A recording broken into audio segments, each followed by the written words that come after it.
Que se passe-t-il quand un citoyen pose une question à réponse? D'abord, il peut la transmettre de plusieurs façons.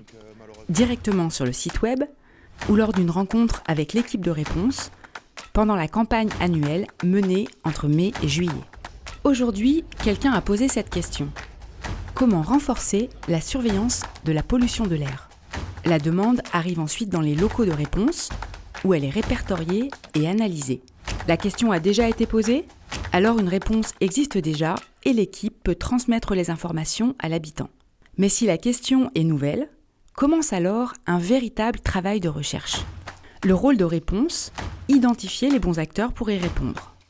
Associations, collectivités, services de l'État, industriels, syndicats et experts.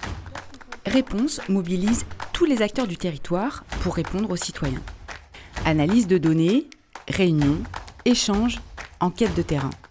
Ce travail peut prendre du temps, plusieurs semaines, parfois plusieurs mois, parfois même plusieurs années.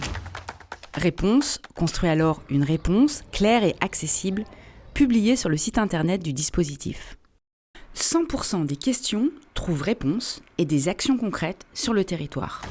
Alors, qu'a répondu Réponse à la question citoyenne « Comment renforcer la surveillance de la pollution de l'air ?» Parfois, il y a un interlocuteur, parfois, il y en a plusieurs. Dans ce cas-là, c'était vraiment Atmosud, vraiment la référence sur le sujet. Et ils ont apporté plusieurs réponses. Une première réponse, déjà, c'est un programme spécifique de surveillance de ce territoire avec des composés particuliers. Et ils ont aussi acheté du matériel vraiment dédié à certains composés et ils ont mis en place des outils de communication particuliers.